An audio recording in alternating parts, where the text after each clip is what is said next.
in news.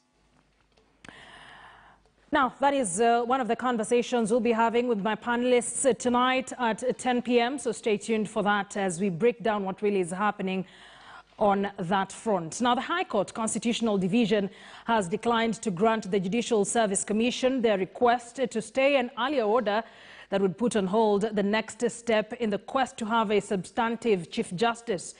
The court holds that JSC has sufficient time to appeal that ruling parallel to the ongoing process that requires it to submit a suitable and successful candidate to the president for appointment.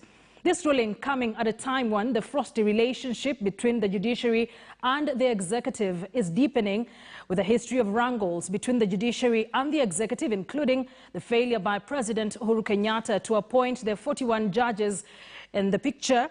Could this be another sign of the unending shadow boxing between the two arms of government? KTN's Emmanuel To puts the wrangles to context.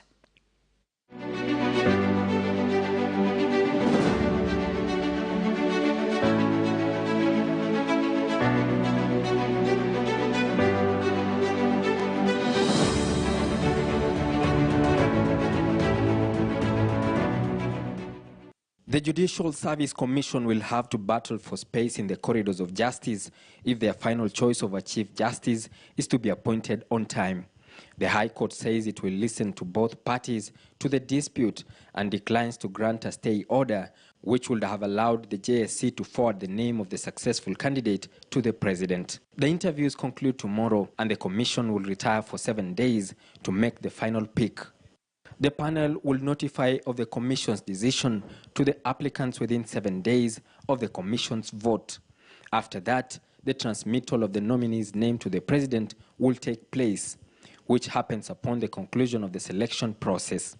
After the president sends the name to Parliament for vetting, the House will then have 28 days from the date of notification to vet the nominee before transmitting the name back to the president, who will then make the final appointment through a notice in the Kenya Gazette. Technology and sports law, While this is a straightforward process, there seems to be an ending battle of supremacy between the judiciary and the executive, barely hours after High Court Judge Anthony Mrima ruled that the creation of the Office of Chief Administrative Secretary, CAS, was unconstitutional.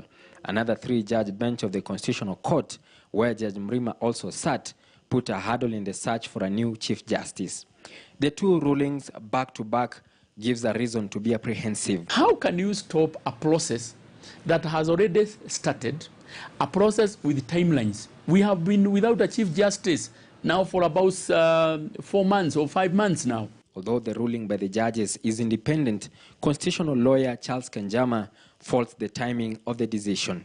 I would not have stopped those interviews because I think they'll create a much bigger crisis in the judiciary. But you see, that is my personal judgment. So help me God.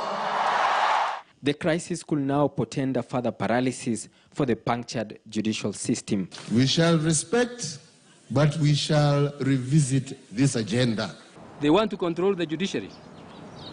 They want to make the judiciary a puppet. During his last speech in office, retired CJ Maraga called out President Kenyatta for not appointing the 41 judges, now 40, that JSC had cleared for appointment. Similarly, he singled out the move by the executive, drastically cutting down the judiciary budget as ostensibly slowing down the wheels of justice. We cannot say that the judiciary as an institution is trying to frustrate the executive, because the judiciary is made up of several persons, and the ones who make decisions in matters of constitutional interpretation, fundamentally what they are trying to do is to interpret the Constitution and apply it to specific cases. And now the decision by the Constitutional Court to stop any further determinations after the CJ interviews tomorrow could throw a spanner in the works, potentially slowing down the search for Maraga's replacement in time.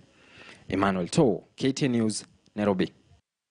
Yet another big conversation we'll be having later with our panel here on Crossfire. Now, Professor